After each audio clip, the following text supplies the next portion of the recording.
안녕하세요. 구수한 이야기를 담은 친구 같은 성주방송 92.7MHz 손정자의 누구나 인생은 처음이다에서 오늘은 이건희 회장의 마음속 다락방에는 개가 있었고 개는 내게 인생을 가르쳐준 스승이라고 말한 것에 대해 이야기하려고 합니다.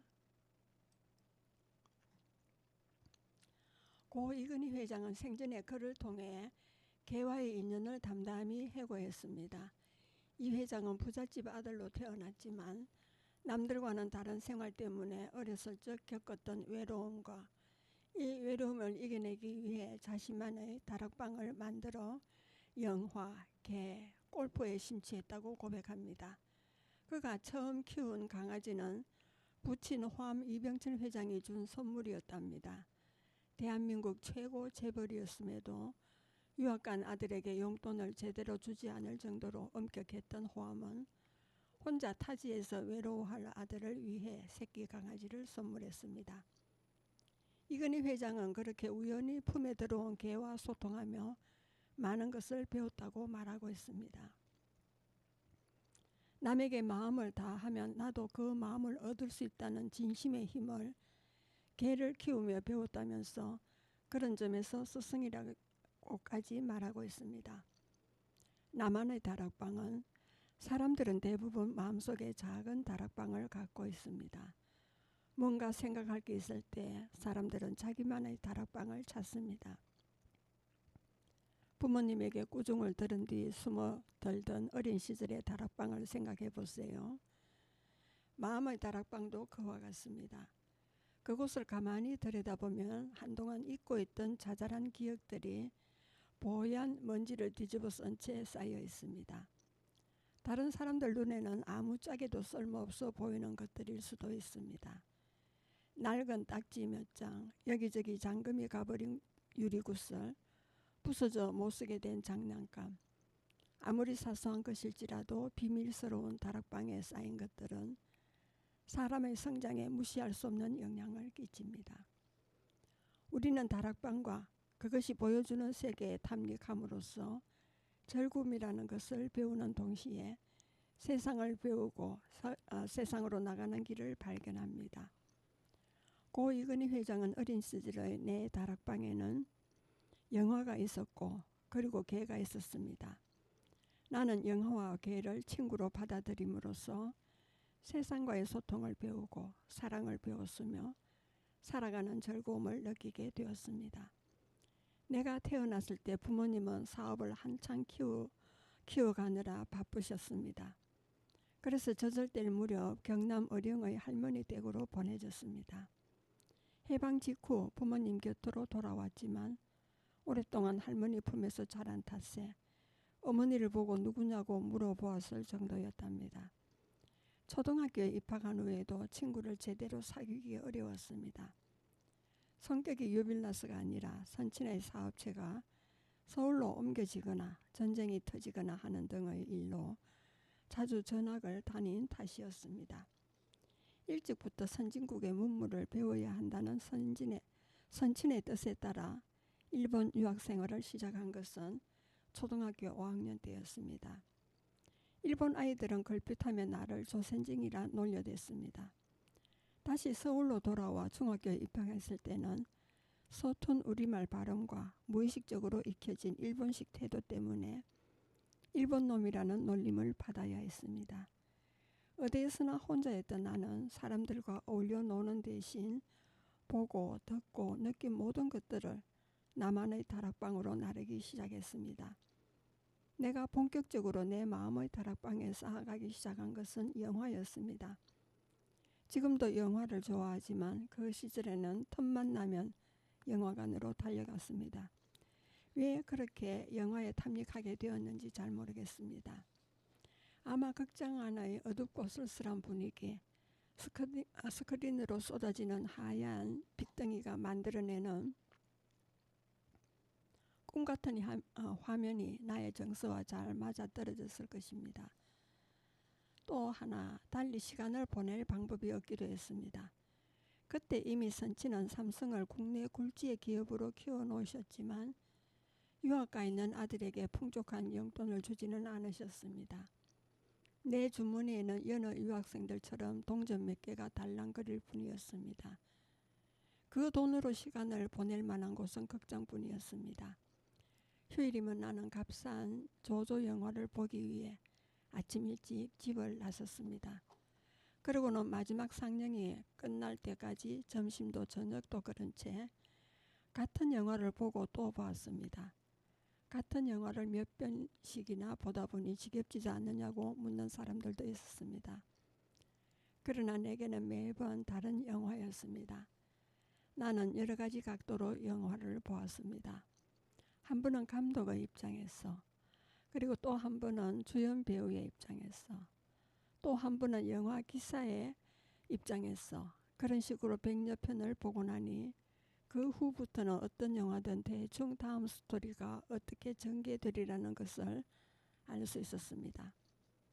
어느 단계를 넘어서고부터는 배우의 동작 하나하나에서 촬영 당시 감독의 지시와 카메라의 위치, 그것에 임하는 배우의 마음가짐까지도 선명하게 느낄 수 있었습니다. 일본 사무라이 영화, 미국의 서부곡, 고대 영화에서 현대 영화에 이르기까지 그 시절에 본 영화가 수백 편은 넘는 것 같습니다. 나에게 영화는 친한 친구 하나 제대로 사귈 새 없이 국내외 이곳저곳 전학을 다니면서 쌓인 외로움을 풀어낼 수 있는 비상구였습니다. 그 비상구를 통해 사람에 대한 그리움을 호기심과 공상의 세계로 승화시킨 것입니다. 영화가 세상으로 나가는 통로였다면 내가 사랑을 배운 것은 걔를 통해서였습니다. 일본에서 지낸 지 얼마 되지 않던 어느 날 선친께서 사업차 일본에 오셨습니다. 엄한 아버지였던 선친은 평소 내가 느끼는 외로움을 잘 알고 계셨을 테지만 위로의 말 한마디 하지 않으셨습니다. 그런데 그날 선친의 품에는 강아지 한 마리가 안겨 있었습니다. 말씀은 없으셨어도 아버지는 다 알고 계셨던 것입니다.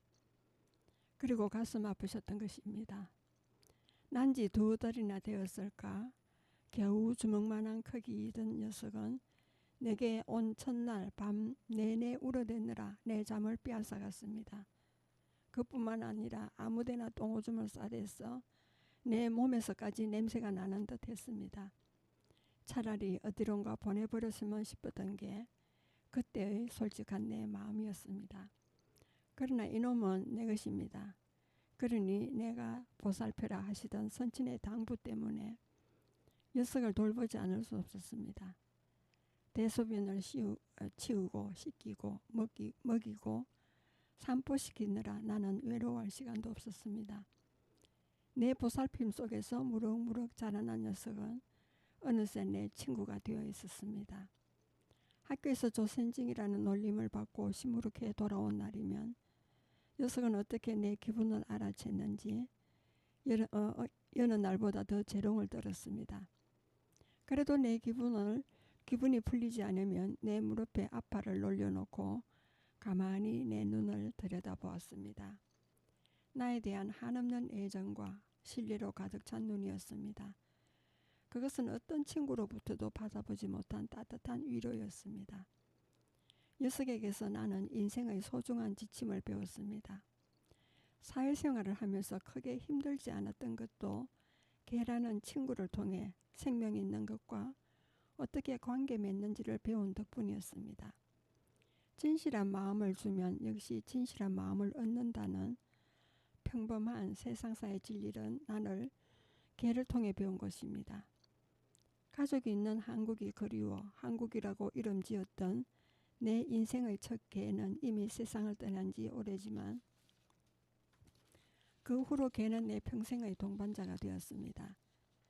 나이가 들어가면서 나만의 다락방에서는 늘 새로운 친구가 초대되었습니다. 대학 시절에는 골프가 그 친구들 중 하나였습니다. 골프 칠 돈이 어디 있었겠습니까? 골프공 살 돈도 없었습니다. 나는 잔디 위에서 공을 치는 것이 아니라 맨땅을 치는 것으로 연습을 했습니다. 맨땅이 움푹 파일 정도로 공 치는 연습을 하다가 골프장 문 닫을 시간쯤 찾아가 할인된 비용만을 내고 재빨리 그린을 한 바퀴 도는 시기였습니다. 그 시각쯤이면 사람이 없어 짧은 시간 안에도 라운딩이 가능했던 것입니다. 나는 삼성 직원들에게 기회 있을 때마다 골프 배울 것을 권합니다. 골프의 룰이란 사회의 법과 같은 것이고 골프 에티켓은 사회생활의 기본 양식과 같기 때문입니다. 사실 나는 도덕성은 물론 기업의 자율 경영 정신까지도 골프를 통해 배웠습니다. 세월의 흐름과 함께 내 다락방의 식구도 늘어갔습니다. 자동차, 승마, 탁구, 시가며 파이프까지. 요즘에는 와인이라는 새 친구가 사귀고 있습니다. 그러고 보니 지금까지 내 다락방에는 제법 많은 친구들이 오갔습니다.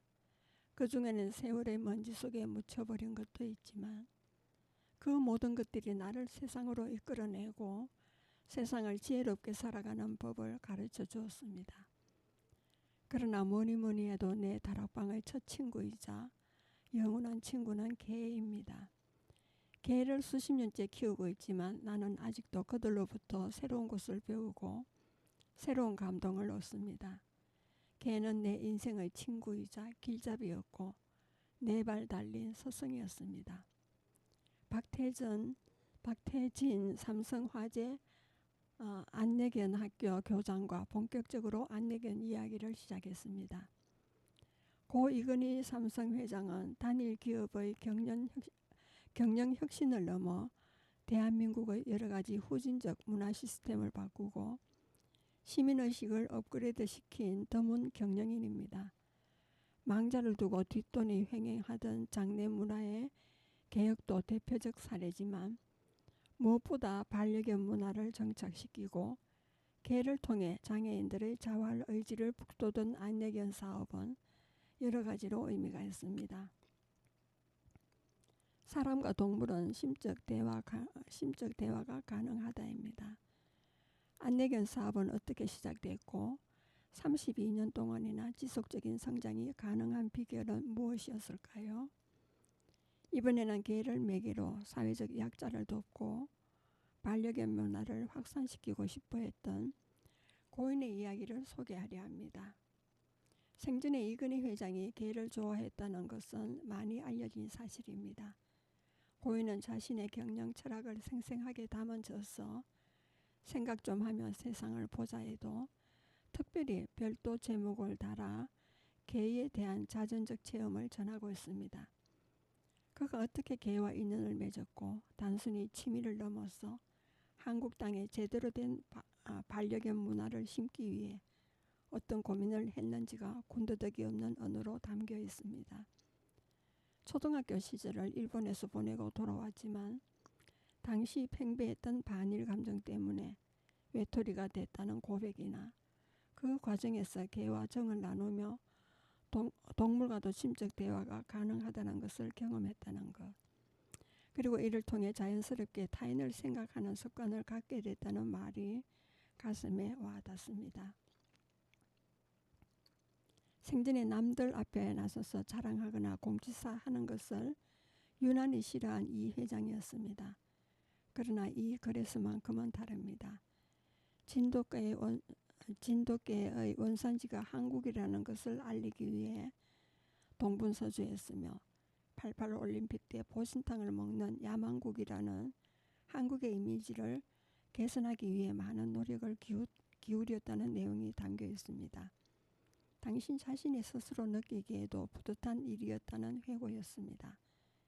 전문을 보면 나는 주변 사람들에게 일취, 일예는 있어야 삶이 윤택해진다고 얘기하면서 예견을 길려보라고 권합니다.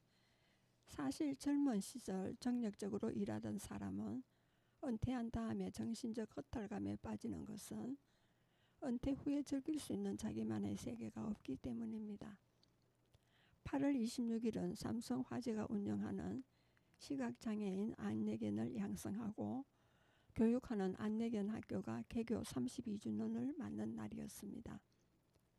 선진국가에서는 오래전부터 안내견 학교가 성공적으로 운영되는 곳이 많지만 모두 민간단체가 나서 자연 발생적으로 만들어진 곳들입니다. 우리처럼 단일 기업이 만들어 32년간이나 성공적으로 운영해 온 사례는 세계적으로 유일합니다. 나는 6.25 전쟁이 막 끝났을 무렵 부친의 손에 이끌려 일본으로 건너가 거기에서 초등학교를 졸업했습니다. 혼자 있다 보니 걔가 좋은 친구가 됐고 사람과 동물 간에도 심적 대화가 가능하다는 것을 그때 알았습니다. 그 후 귀국해 중학교에 진학하게 됐는데 당시에는 반일 분위기가 팽배해 일본에서 갓 돌아온 나로서는 학교 생활에 적응하기가 쉽지 않았다. 그러다 보니 걔를 더욱 가까이 하게 되었고 그 이후로 지금까지 항상 애견을 길려왔다. 20여 년 전으로 기억하는데 당시 진돗개가 천년기념물 53호로 지정되어 있었습니다. 그런데도 세계견종협회에서는 진돗개의 원산지가 한국임을 증명해주지 않았습니다. 요구 조건이 까다롭기도 했지만 확실한 순종이 없다는 이유에서였습니다.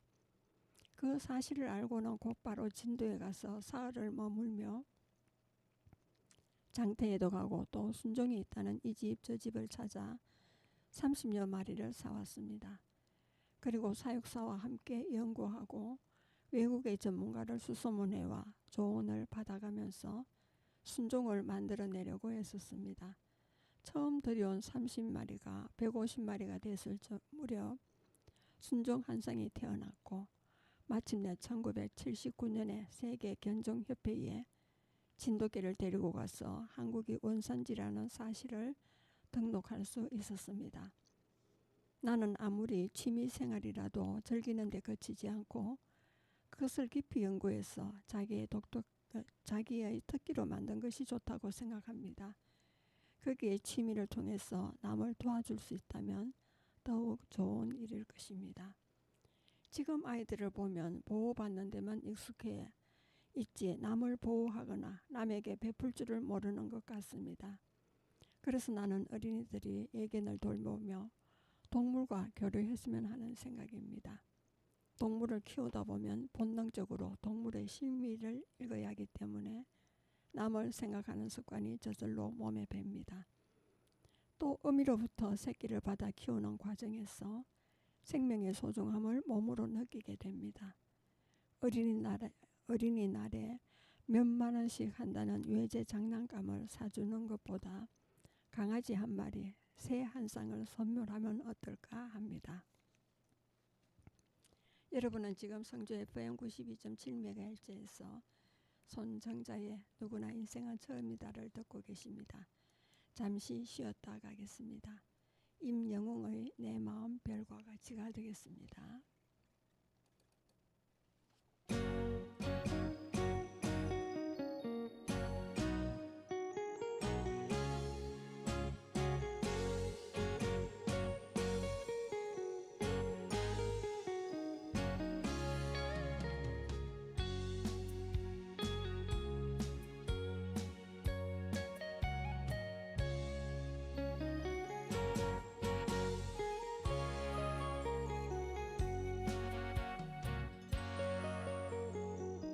산노래 두둥실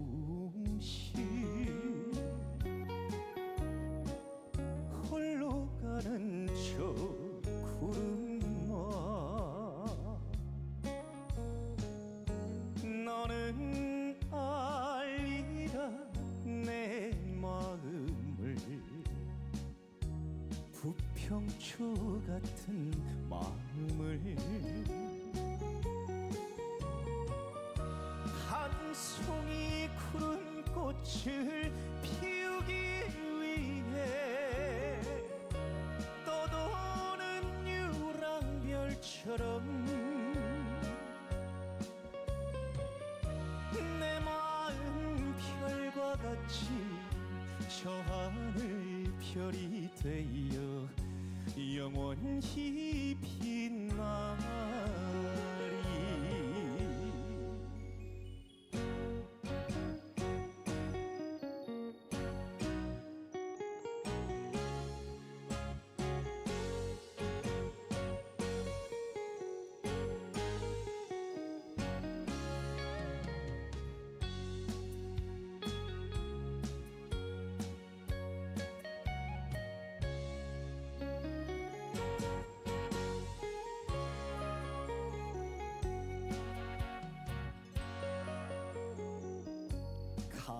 바람에 두둥실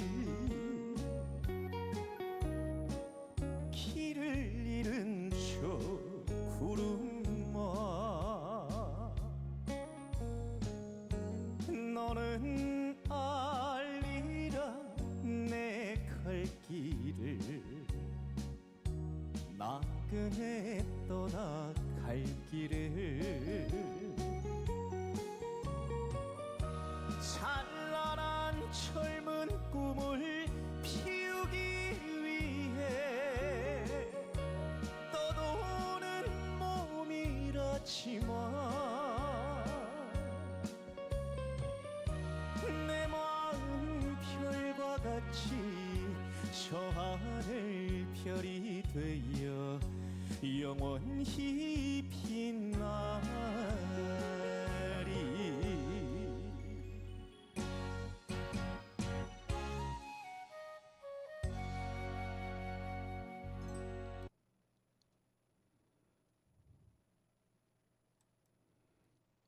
예, 이어서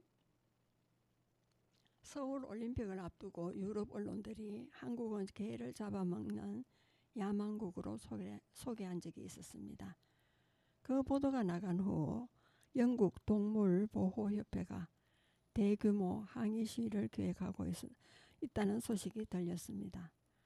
한국 상품 불매운동까지 번지지 않을까 걱정하지 않을 수 없었습니다.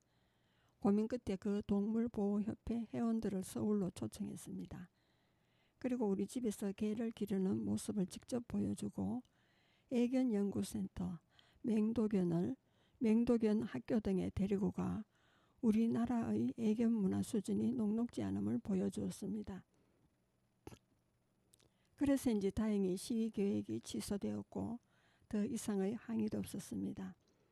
또 다른 제목의 글인 풍산개와 세포트 편에서는 개의 상태를 빗대 기업 조직 혁신을 하자는 내용도 있습니다.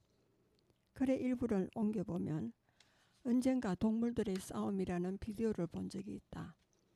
내용 중에 풍산개와 세포트가 싸우는 장면이 있었습니다.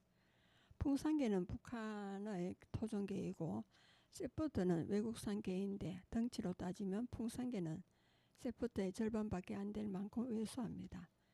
격투가 벌어지기 전 서로 기선을 제압하라는 눈치 싸움이 시작되는데 작은 체구이면서도 당당하게 상대를 노려보는 풍산개의 눈초리가 매서웠습니다. 이윽고 본격적인 전투가 벌어지자 힘이 달리는 풍산개는 덩치 큰 세포트의 배와 다리 사이를 재빠르게 다니면서 꾸준히 허점을 공격했습니다. 마침내 세포트가 지친 기색을 보이자 풍산개가 단숨에 목덜미를 물어 쓰러뜨려 버리는 것이 아닙니까?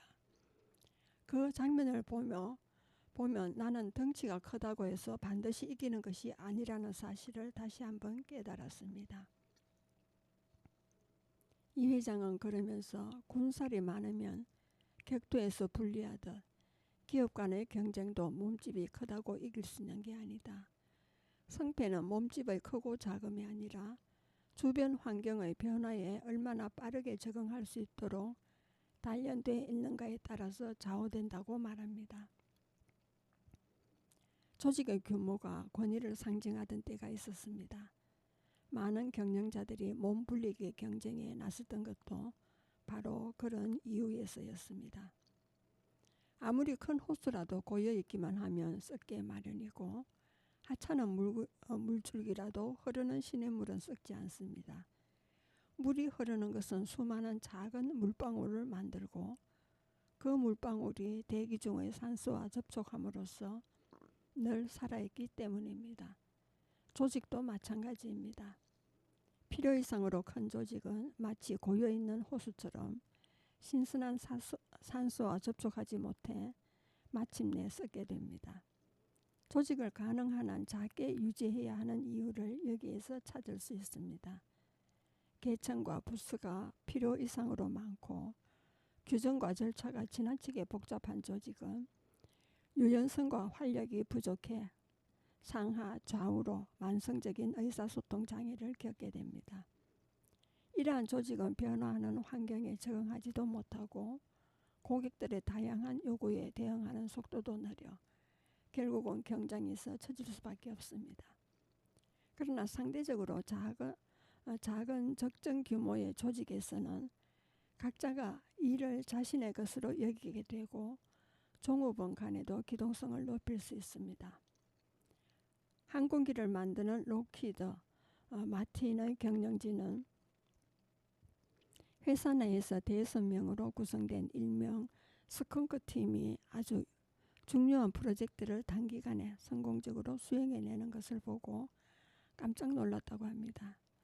록히드가 존슨이라는 신형 항공기를 개발할 때 개발 시간을 무려 90%까지 단축시킨 주인공들이 바로 이들이었습니다.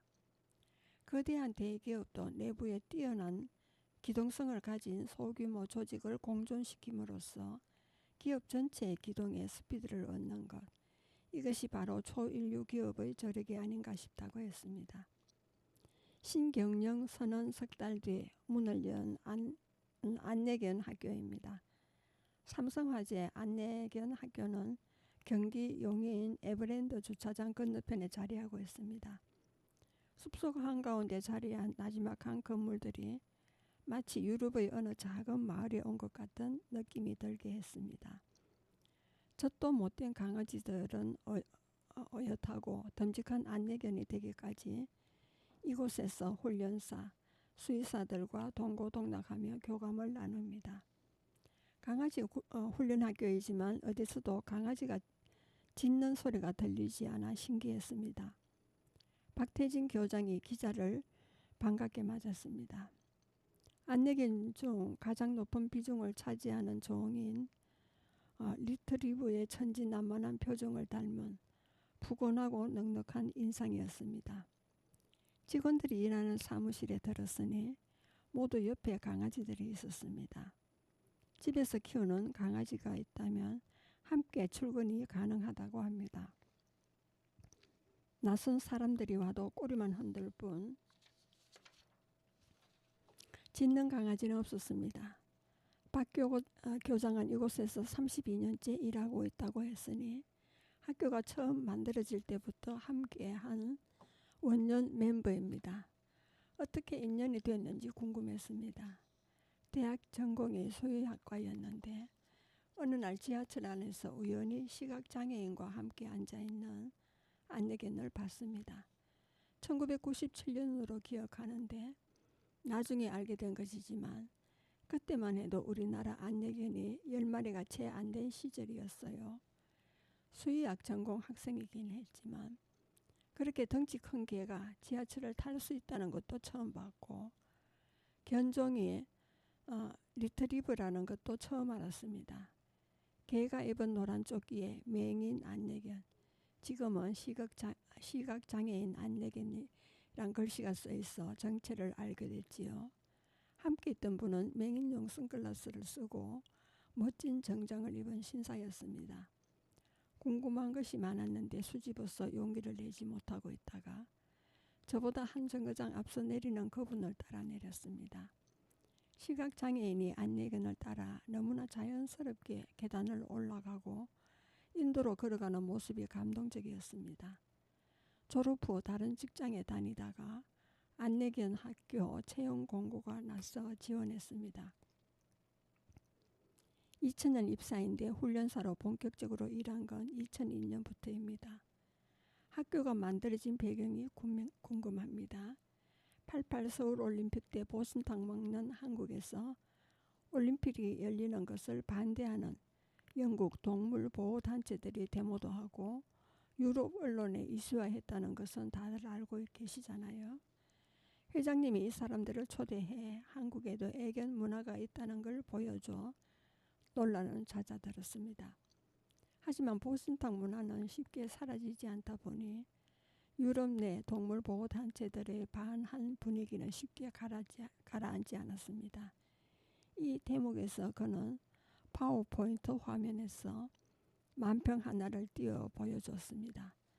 1989년 11월 영국의 한 타블로이드 매체가 실은 것으로 영국 엘리자베스 여왕이 남편 필립공과 함께 태극기를 매단 자동차를 배웅하는 모습이었습니다. 여왕은 왕실에서 키우는 강아지들을 바라보며 손가락으로 숫자를 세고 있었습니다. 2026년은 금년은 마지막으로 보신탕 식당이 모두 없어진다는 기사가 나온 것을 보았습니다. 여왕이 강아지 숫자 세고 있는 것을 보고 무슨 상황인가요? 1989년 노태우 대통령이 영국을 방문했는데 보신탕 먹는 나라의 대통령이 다녀가니 혹시 왕실 강아지들이 잡아먹힌 게 아니냐는 거죠. 매우 무례한 비난이 담긴 거죠. 그뿐만 아니라 국제동물복지기금이라고 동물보호단체로는 세계적 단체인데 당시 야만국가 대통령의 방명을 받아들일 수 없다는 신문 광고까지 합니다. 일각에서는 한국산 불매운동도 벌어졌고요. 회장님은 런던의 삼성지사로부터 이런 내용을 보고받으시고 매우 심각하게 생각하셨다고 해요. 단순히 문화적 차이로 넘어갈 일이 아니었던 것이 국가 이미지가 훼손된 한국 불매운동까지 벌어지면 기업 활동에 타격을 주리라는 걱정이 있었던 거였겠죠. 게다가 영국은 삼성 브랜드를 좋아하고 공장 유치에도 적극적이었어 일찍이 삼성의 글로벌 무대 진출을 위한 교두보가 된 나라였습니다. 그의 말대로 영국과 삼성의 인연은 깊습니다. 1995년 10월 영국 윈야드에서 세워진 삼성전자 공장은 이후 10년간 삼성전자의 유럽 진출을 위한 전진기지였습니다. 대한민국 건국 이래 처음으로 선진국이 적극적으로 투자 유치를 해서 공장부터 연구소까지 산업복합단지를 세운 최초의 사례였습니다. 개 마음도 읽지 못하면서 소비자 마음을 읽겠나. 회장님이 평소에도 동물을 사랑하셨지만 보신탕 문화 때문에 한국산 불매운동이 벌어진다는 건 매우 심각한 일로 받아들이셨을 것 같아요. 그때부터 본격적인 공부를 하신 것 같아요. 뭐 하나에 빠지시면 정말 깊게 가시잖아요. 영국의 사육사와 훈련사들도 직접 만나시고 개도 많이 키웠었습니다. 1990년에 들어서면서는 직원들한테 분양도 하십니다. 개 마음도 읽지 못하면서 소비자 마음을 읽겠느냐 이런 말씀도 하셨어요. 우리나라에서 반려견 문화가 본격적으로 시작된 때가 아마 그때가 아니었나 싶습니다. 저희가 가지고 있는 자료에 1991년에 처음으로 90마리를 임원들에게 분양했다는 짧은 기록이 있어요. 1992년에 한남동 견사가 모두 이곳으로 옮겨집니다. 이듬해 6월에 신경영 선언을 하시고 석 달 뒤에 안내견 학교를 세우시지요. 그리고 다시 2년 뒤인 1995년에 본격적으로 개를 통한 다양한 사회 공헌 사업을 할 전담 조직을 만들기에 이릅니다. 그 조직 이름이 국제화 기록실이었어요. 개 관련 일을 하는 조직인데 국제화 기획실이라니 재미있습니다. 직접 장명하신 것으로 알고 있는데 여러 의미가 담겨 있었다고 봅니다. 반려견 문화가 지금처럼 일반화되지 않던 시절이었으니 개를 다루는 조직이라고 해서 개라는 말을 직접적으로 갖다 붙일 수는 없었을 것이고요. 개를 키우고 사랑하는 문화를 만들고 이를 통해 사회 공헌을 하는 것이야말로 삼성, 더 나아가 대한민국이 국제화 및 세계화로 가는 길이라고 생각하신 것 같아요. 소속은 에버랜드였지만 이건희 회장께서 직접 지시를 내리는 조직이었습니다. 초대 실장으로는 영국에서 주재원으로 근무하던 분이 임원으로 오셨고요. 안내견 학교가 소속한 계열사가 삼성화재라는 것도 자연이 있을 것 같아요.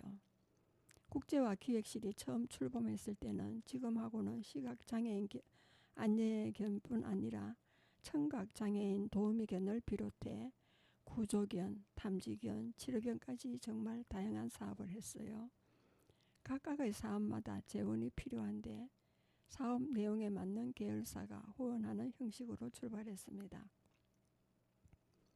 구조개는 생명을 다루는 것이니 삼성생명이 후원하고, 안내개는 불의의 사고나 장애로 힘들어하는 분들을 도와주는 것이니 보상을 다루는 삼성화재가 맡게 된 거죠. 그러다 회장께서 2010년에 전반적인 사업 점검을 해보자 해서 안내견 사업만 남게 됩니다. 사업이 축소된 건가요? 결과적으로 그렇지만 변화 발전하는 과정에서 나온 결과였습니다.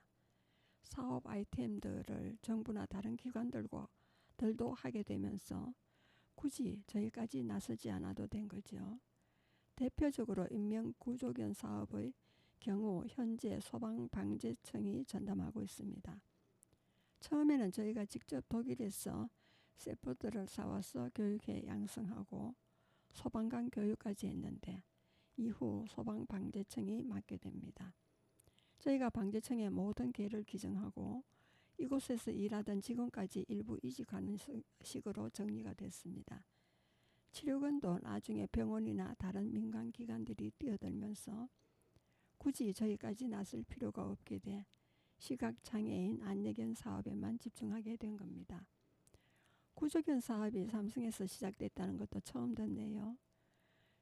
청각장애인 도우미견 사업은 왜 없어졌나요? 기술 발전과 관계가 있습니다. 청각장애인 도우미견의 경우 소리를 대신 들어주고 스킨십을 통해 알려주는 건데 휴대폰 진동 기능이 생기면서 많은 부분을 기계가 대체하게 됐지요. 시각장애인의 경우 눈을 대신하는 기술은 아직까지 별로 없습니다. 우리처럼 변화가 많은 사회에서 특정 사회 공헌 사업이 32년간 계속됐다는 건 대단한 일입니다. 비결이 뭘까요? 우선은 진정으로 수혜자에게 필요한 사업이기 때문이겠지요. 그는 안내견의 도움을 받는 시각장애인을 파트너라고 불렀습니다. 하나같이 안내견을 통해 새로운 인생을 살게 됐다고 말씀하시니까요. 이 사업은 돈도 돈이지만 안내견의 탄생에서부터 은퇴까지 케어해주는 두터운 자원봉사자청도 필요하고 각종 안내견 훈련과 파트너 교육 등 많은 경험과 노하우가 필요합니다.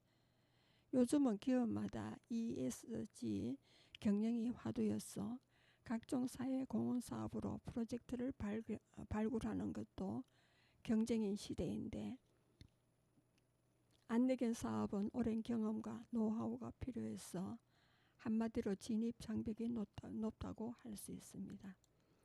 여러분은 지금 성주 FM 92.7MHz에서 손정자의 누구나 인생은 처음이다를 듣고 계십니다.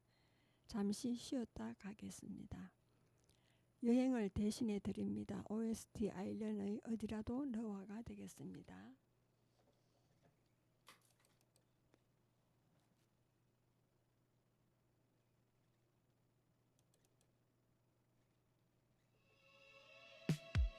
햇빛 아래 조각구름과 아지랑이 감긴 나무 사이 또 새로운 곳에 남길 발자국 곧 다다를 곳에 낯선 반가움 나를 이끌었던 꿈들과 놓아주지 않던 걱정들 회색빛 도시 등 위에 지고서 파란 바다 그 앞에 너와 나 반복에 대인 채 어느새 지쳐버리는 매일 답답한 이곳을 벗어나고 싶어 어디라도 떠나자 다시 발이 닿는 그곳 본 적 없던 물결을 쫓아갈 거야 어지럽게 자란 빌딩들 지나 파도 넘어 긴 바람 따라 흘러가는 시간 속에 하루하루 다른 색을 보고파 너와 처음 그곳을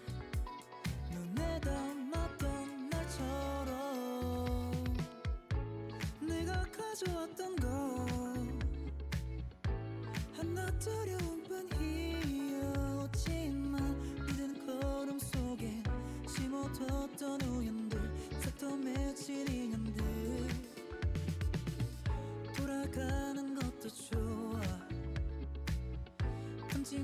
갈 뻔했지만 구불구불한 길에서 챙긴 추억들이 있는 것 반복의 대체 어느새 지쳐버리는 매일 답답한 이곳을 벗어나고 싶어 어디라도 떠나자 다시 발이 닿는 그곳 본 적 없던 물결을 쫓아갈 거야 어지럽게 자란 빌딩들 지나 파도 넘어 긴 바람 따라 흘러가는 시간 속에 하루하루 다른 색을 보고파 너와 처음 그곳을 눈에 담았던 날처럼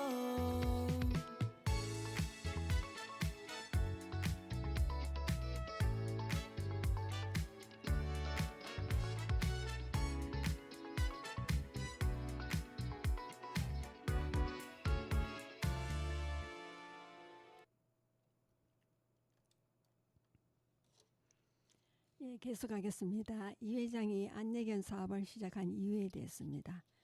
박 교장이 이렇게 현장에서 경험하고 느낀 안내견 사업에 대해 이 회장이 직접 밝힌 글이 있습니다. 박 교장의 말대로 이 회장은 영국에서 일었던 보신탕 논란을 강 건너 불구경으로 보지 않았습니다.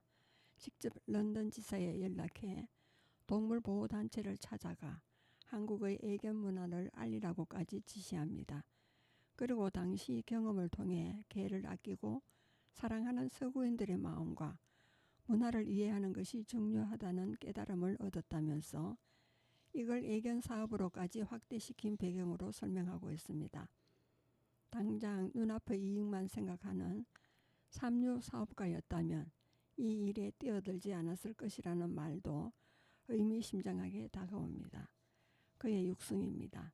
1993년 5월 미국의 포천지에 내 인터뷰 기사가 실리면서 내가 개를 안고 있는 사진이 함께 실렸습니다. 그게 세간의 호사가들에게는 대단한 사십거리가 된 모양이었습니다. 그 사진이 화제가 되었다는 얘기를 여러 군데서 들을 수 있었습니다. 남자가 개를 안고 있는 것이 이상해 보였던 것입니다. 우리나라의 애견 문화는 그때까지만 해도 그런 정도의 수준이었습니다. 내가 개를 대규모로 키우기 시작한 것은 1980년대 말부터였다. 처음에는 진돗개 순종을 보호 육성하자는 차원이었다. 그러던 것이 애완견 쪽으로 확대된 것은 88 서울올림픽 무렵이었다. 기억하는 사람도 있겠지만 올림픽을 전후하여 우리나라에 세계의 관심이 집중되면서 보신탕 문제로 연일 시끄러웠다. 보신탕이라는 말을 아예 쓰지 못하게 해서 영양탕이니 하는 말들이 생겨난 것도 그 당시였다. 올림픽이 끝난 뒤에도 개고기 논란은 멈추지 않았다. 1989년 당시 노태우 대통령이 영국을 방문하기로 되어 있었는데 방문 직전 IFAW International Founder of Animal Welfare 주관으로 대규모 반환 시위가 준비되고 있었던 것이다. 한국이 개와 고양이 고기를 먹고 동물을 학대하는 야만국이라는 이유에서였다. 영국 최초 일간지이자 세계적인 명성과 권위를 자랑하는 더 타임즈지에 노 대통령의 사진과 함께 한국의 개고기 문화를 비판하는 기사가 실릴 정도였다. 저희들은 말고기니 달팽이까지 먹으면서 우리가 개고기 좀 먹기로 쓰니 무슨 문제냐고 코웃음 치고 넘어가거나 잘 사는 나라의 문화적 행패라고 흥분할 문제가 아니었습니다. 더 타임즈지에 실린 기사를 보는 순간 아차 싶었습니다. 국가 이미지가 실추되는 것은 당연한 일이었고 장기적으로 한국 경제에까지 심각한 영향을 미칠 수 있었던 것입니다. 유럽인들은 무슨 문제가 발생했을 경우 단순히 시위에서 그치는 것이 아니라 곧잘 상품 불매운동으로 이어갑니다. 시민운동이 활성화되어 있어서 그런 경우 해당 제품에 상당한 타격을 줄 수도 있었습니다. 거무력 삼성은 영국 시장에 진출한 상태였습니다. 반환 시위가 한국 제품 불매운동으로 연결되면 유럽 시장 진출에 심각한 장애물이 될 게 분명했습니다. 사실 이건 당시 유럽 시장 진출을 꿈꾸고 있던 한국 기업 모두에게 해당되는 문제였습니다. 단순히 정부의 일이거니 하고 강 건너 불구경만 하고 있을 때가 아니었습니다. 나는 당장 런던 지점으로 연락해서 시위를 준비하고 있다는 IFAW를 찾아가라고 지시했습니다. 한국에도 개고기를 먹는 사람은 극히 소수이고 동물 보호에 앞장서는 사람들이 많다는 것과 삼성만 해도 동물 보호에 앞장서고 있다는 것을 알릴 필요가 있었던 것입니다. 우리로서는 에버랜드에서 많은 동물을 보호 육성하고 있고 애완견 육성에도 이미 손을 대고 있었기 때문에 할 말이 많을 수밖에 없었습니다. 다행히 협상은 성공적이었습니다. 노 대통령의 방영과 더불어 계획되었던 시비는 한 번으로 그쳤고 상품 불매운동으로 이어지지 않았습니다. 당장 발등에 불은 끈 셈이었지요. 그러나 이 사건은 내게 하나의 깨달음을 주었습니다. 개를 인간의 가장 가까운 친구로 생각하는 선구인들을 상대로 하기 위해서는 그들의 마음을 이해해야 하며 그런 문화적 접근이 장기적으로 삼성의 유럽 진출에 큰 도움이 될 거라는 것이었습니다. 이런 깨달음은 기왕 시작했던 애견 사업을 보다 적극적으로 추진하는 큰 계기가 되었습니다. 그는 그러면서도 진정한 사업가론을 펼칩니다. 나에게 그거 보라고. 결국은 경제적인 동기에서 개를 키우게 된 것이 아니냐고 날카롭게 지적하는 사람도 있을 법하다. 맞는 말입니다. 우리가 개를 키워 그 자체로 이익을 본 것은 아니지만 돈으로 환산할 수 없는 큰 이득을 얻은 것은 사실입니다. 운동선수는 늘 운동만 생각하고 그림 그리는 사람은 세상 만물을 그림의 대상으로 바라보며 작가는 일상의 모든 경험을 앞으로 쓰게 될 작품과 연관지어 생각합니다. 그것이 전문성입니다. 사업가도 마찬가지죠. 사업가의 머릿속은 쉽게 말하자면 세상에 무엇이 어떻게 해야 돈이 될까 하는 생각으로 가득 차 있습니다. 그러나 사업가에도 1류가 있고 2류가 3류가 있습니다. 3류 사업가는 당장 눈앞의 이익만 생각합니다. 돈이 된다면 무엇이든지 하고 내일 어찌 될지 염려하지 않습니다. 그리고 2류 사업가는 당장은 돈이 되지 않더라도 미래를 위해 투자할 줄 압니다. 그러나 그 이익이 자신만을 위한 것일 뿐 그는 결코 1류 사업가가 되지 못합니다.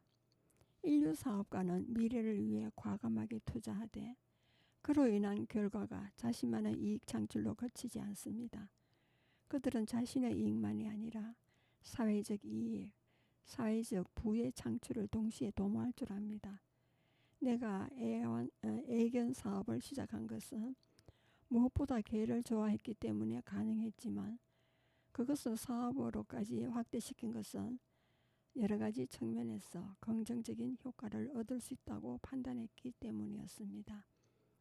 가장 먼저 한국 기업의 서구 진출은 물론 한국의 국가 이미지 개선에 도움이 될 것이고 개 키우는 문화를 파급함으로써 급격한 산업화로 인해 메말라가는 현대인의 정서 순화에 도움이 될 뿐만 아니라 생명이 있는 것과의 교류를 통해 생명의 소중함도 배울 수 있을 것이었습니다. 게다가 관련 산업을 창출함으로써 국가 경제에도 도움이 될 터였습니다. 물론 우리 노력 때문만은 아니겠지만 최근 애견 문화가 널리 확산되면서 애견 미용실, 애견용품 등의 관련 산업들도 활성화되고 있지 않습니까? 삼성이 개를 키워 돈으로 덕을 본 것은 없습니다. 그러나 돈으로도 살 수 없는 커다란 이득을 얻었습니다. 유럽에서 삼성은 개를 사랑하고 동물을 사랑하는 기업으로서 기업의 사회적 책임을 다하고 고유의 문화를 바탕으로 다른 나라의 문화도 조화롭게 받아들일 줄 아는 기업으로 인식되고 있습니다. 그것만 해도 수십억의 광고비를 쏟아부었어도 얻기 어려운 커다란 덕이 아니겠습니까? 10년 후면 옳았다 인정받을 것이다. 한편 앞서 박 교장은 1995년 개를 통한 사회공헌 사업을 총괄하는 국제화 기획실을 소개한 바 있는데, 이 회장이 이 조직을 만든 배경에는 기본적으로 사회복지 사업에 대한 철학과 사명감이 밑바탕에 깔려 있었기 때문에 가능한 것이었습니다. 그는 일찍이 기업의 사회공헌 사업은 시민들의 의식 변화를 이끄는 데 의미가 있다고 보았습니다. 이 회장의 생전 육성입니다. 사회복지를 완성하는 것은 인간의 마음이며 문화적 마인드다. 장애인 복지재단이 많이 설립돼 편의를 도모한다고 해도 장차 장애인이 거리에 나섰을 때 그들을 대하는 일반인의 눈이 차갑다면 그런 사회를 두고 복지사회라 부를 수 없다. 이 회장은 사람들의 인식과 관심을 바꾸는 문화적 업그레이드야말로 사회복지의 핵심이고, 그것이 기업이 사회에 되돌려줄 수 있는 가장 본질적인 재투자라고 했습니다. 우리나라의 사회복지 개념이 제대로 정립되기도 전인 1990년대 초반에 이미 사회공헌 사업이야말로 기업이 진정으로 사회에 되돌려줄 수 있는 재투자라고 했습니다. 약자와 장애인을 보는 눈이 그 사회의 시민의식을 가르는 기준이 될 것이니 이들에게 진정으로 도움이 되는 일을 하겠다고 했던 것입니다. 그리고 그 선언을 실천할 매개체가 개였습니다. 삼성이 개를 길러 장애인들의 복지를 개선하거나 사람들의 심성을 바꿔보려는 노력하는 이유는 이런 노력이 사회 전체로 퍼져나감으로써 우리 국민 전체의 의식이 한 수준 높아질 수 있도록 하기 위해서였습니다. 불모지에서 새로 시작하는 사업이니만큼 쉬운 일이 아니었습니다. 그는 이렇게 토로합니다. 1993년 안내견 사업을 시작했지만 결코 쉬운 과정이 아니었다. 불모지에 꽃을 피워야 하는 일이었으므로 준비해야 할 것이 생각보다 많았다. 안내견 우점종, 안내견으로 가장 많이 길러지는 견종인 리트리버는 삼성이 한 마리도 갖고 있지 않았습니다. 우여곡절을 겪으며 사업을 본격화하는데 약 1년의 준비 과정이 필요했습니다. 삼성이 개를 기른다고 처음 알려졌을 때 일부에서는 사람도 못 먹고 사는 판에 개가 다 뭐냐 하는 공공연한 비난의 소리를 내기도 했습니다. 차라리 직접 가난한 사람을 돕거나 복지단체에 기부를 하라는 것이었습니다. 비록 지금은 현실도 모르는 이상주의자라거나 바보라는 비난을 듣고 있지만 10년이나 20년이 지난 다음에 우리가 옳았다는 사실을 분명히 인정하게 될 것입니다. 안내견 사업이 우리 사회의 복지 마인드를 한 수준 높이는 데 기여하리라는 점은 분명합니다. 잔잔한 연못에 작은 돌멩이 하나를 던지는 심정으로 우리는 안내견을 세상에 내보내고 있습니다. 세상의 두텁고 완강한 고집과 편견 때문에 안내견 설기나 대부나 태양이가 더 이상 풀이 죽지 않아도 되는 그날까지 계속 내보낼 것입니다. 앞으로 우리는 우리 주위의 오해와 편견들에 대항해 나갈 것입니다. 무관심과 몰이해의 장벽 넘어 환하게 열린 우리 사회의 미래가 모두에게 현재의 기정사실로 받아들여질 때까지 말입니다. 예, 여러분은 지금까지 성주 FM 92.7MHz에서 손정자의 누구나 인생은 처음이다를 들으셨습니다. 마지막 음악을 듣겠습니다. god의 촛불 하나가 되겠습니다.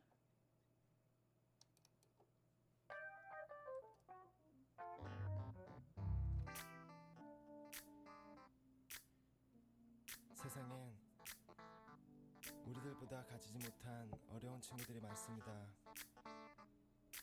지금도 힘들어하고 있을 그 친구들을 위해 이 노래를 부릅니다. 힘내라 얘들아.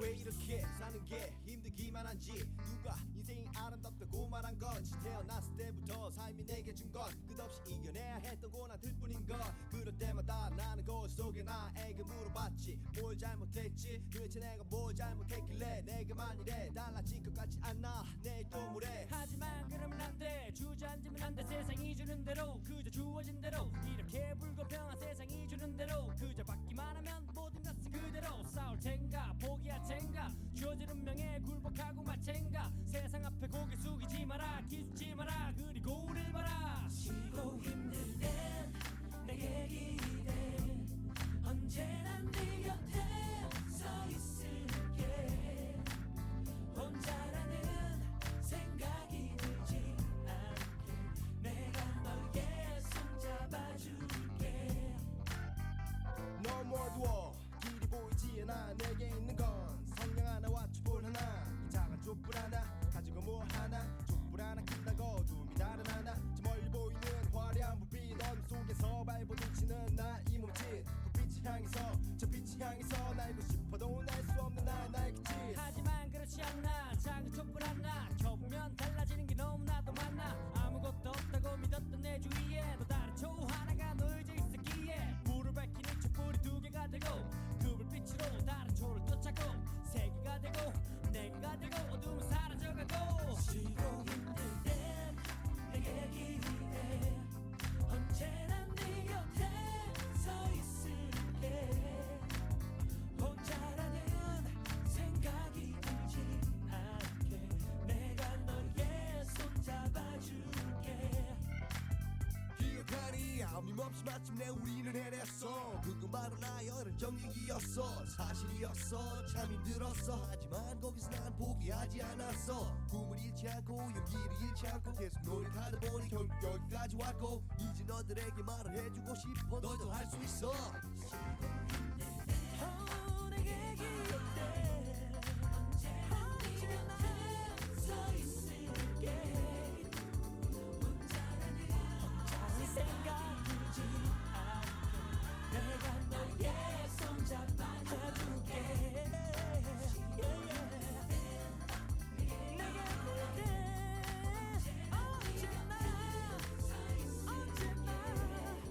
네 곁에 있을게 나의 손 잡아줄게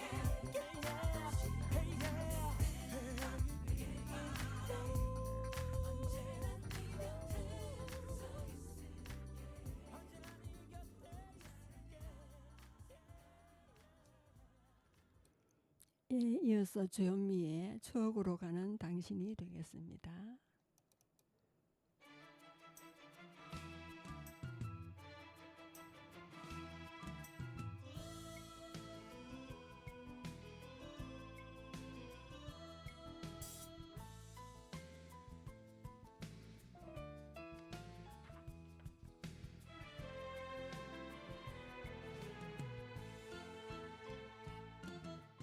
나는 알아요 당신이 나를 얼마나 사랑하는지 내가 없으면 외로움 속에 조용히 흐느낄 그 사람 떠나야 할 까닭일랑 묻지 말아요 내가 너무 바보였어요 모든 것이 세월 속에 지워질 때면 그때 내 맘 알게 될 거야 너무도 사랑한 당신 영원히 못 잊을 당신 추억으로 가는 당신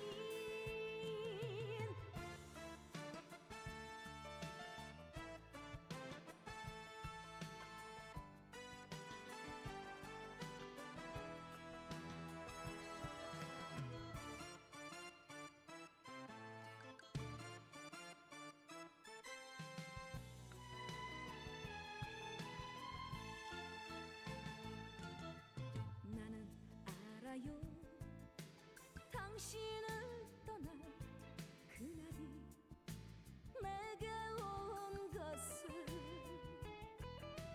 내가 없으면 외로움 속에 조용히 흐느낄 그 사람 진정 그대 사랑이 필요한 것은 내가 아닌 또 다른 사람